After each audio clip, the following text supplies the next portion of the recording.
Open the door.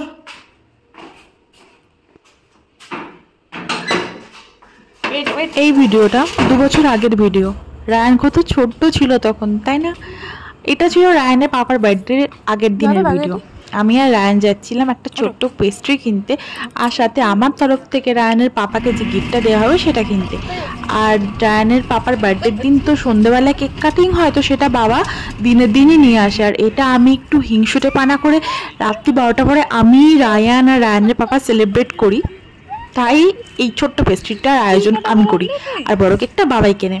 তো যাই হোক, এবার আমি আর রায়ান পেস্ট্রি কিনতে গেছিলাম। রায়ান প্রথমে যাবে না করছিল, কারণ সামনেই পার্ক দেখেছিল, পার্কে যেতে হবে। তারপর ওকে আমি বললাম যে পার্কে একটু পরে যাচ্ছি, আগে কেকটা কিনে নিই চল।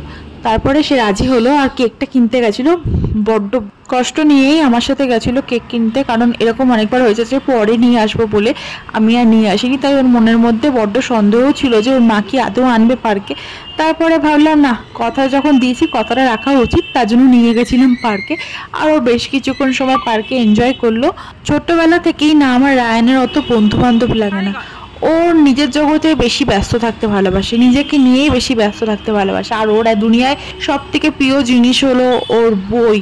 ওকে আর যত বই কিনে দেওয়া যাক না কেন, ওর কোনো সময় কোনো আপত্তি নেই। রায়ানের পাপার বার্থডেটা না কালী পুজোর আগে আর দুর্গাপুজোর পরে, অথবা খুব বেশি হলে দুর্গাপুজোর মধ্যেই পড়ে বলে না আমার ঘরবাড়ি এমনিই পরিষ্কার থাকে, আর বেশি একটা খাটাখাটনি করতে হয় না। আর পুজো উপলক্ষে তো এমনিই বাড়িতে টুনি লাইট দিয়ে ঘর সাজানো হয়, তাই বার্থডের দিনকে কটা বেলুন লাগিয়ে দিলেই হয়ে যায়, একটু ফাঁকি মারা যায় আর কি।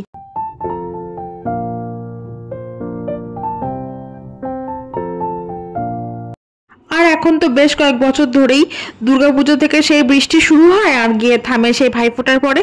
তো সেদিনকেও যথারীতি বৃষ্টি হচ্ছিল, তাই জামা কাপড়গুলো আমার শুকায়নি, মেলা ছিল।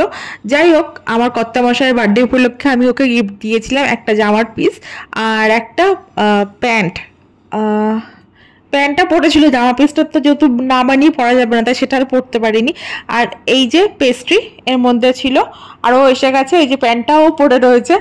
আর শার্টটা তো মানে শার্টের পিস যেহেতু, তাই পরতে পারিনি। এইবার হলো আসল মজা। রায়ান তো সব কিছুতে এক্সাইটেড, মানে কেক কিনতে যাওয়াতে, ঘর সাজানোতে, সব কিছুতে এক্সাইটেড। কিন্তু এবার হলো আসল মজা, ও কিছুতেই কেক কাটতে দেবে না কাউকে। এই যে শুরু হয়ে গেল।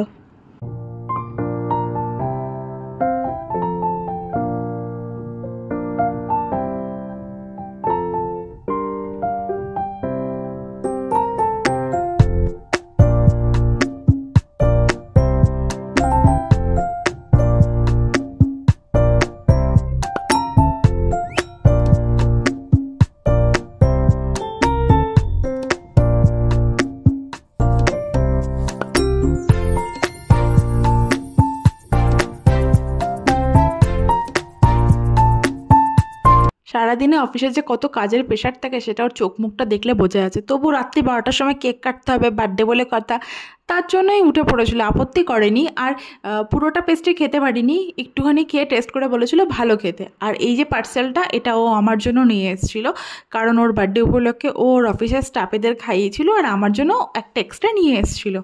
আর এটা হলো ওর বার্থডে লাঞ্চের খাবার। যদিও ওটা লাঞ্চের খাবার, তাহলে ওকে দেওয়া হয়েছিল। সকালবেলা ও কিছুটা খেয়েছিল, বাকিটা টিফিন বক্সে করে নিয়ে চলে গেছিলো অফিসে। আর এটা হলো ওর বার্থডের কেক, যেটা সবাই মিলে আমরা কেটেছিলাম, সবাই মিলে খেয়েও ছিলাম, খুব টেস্টি। সন্ধ্যেবেলার কেকটা কাটার সময় যথারীতি রায়ান ওর পাপাকে কিছুতেই কেক কাটতে দেবে না। ওর পাপাকে দেখাচ্ছে যে মোমবাতিটা ফু দিয়ে নেওয়া, আর সাথে হ্যাপি বার্থডে গানও করে শোনাচ্ছে। এবার হ্যাপি বার্থডে গানটা শেষ হওয়ার পরেই হলো আসল মজা। যথারীতি কেক কাটতে দেবে না, কেক কাটতে দেবে না আর দেবে না। ওর না জানি না কি প্রবলেম হয়, কাউকে ও বার্থডে কেক কাটতে দেয় না। আর এই জন্য না এখন আমি ওর বার্থডেতেও কেক করা বন্ধ করে দিয়েছি, কারণ ওই কেক নিয়ে এসে কাটাকাটির জন্য কাটি অস্থির একটা পরিস্থিতি তৈরি হয়। তার জন্য আমি এখন না ওর বার্থডেতে আর কেক আনি না।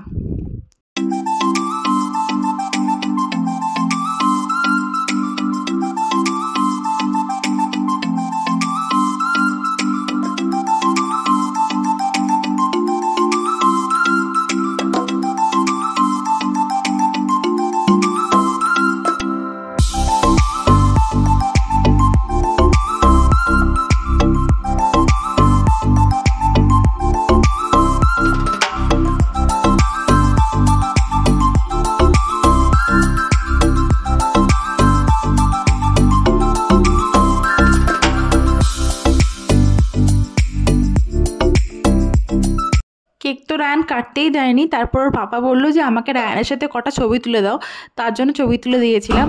আর এই যে এটা হলো ওর পাপার অফিস থেকে ওর পাপাকে দিয়েছিল গিফট, এর মধ্যে ছিল একটা সুন্দর কিউট গণেশের ল্যাম্পশেড, খুব সুন্দর ছিল।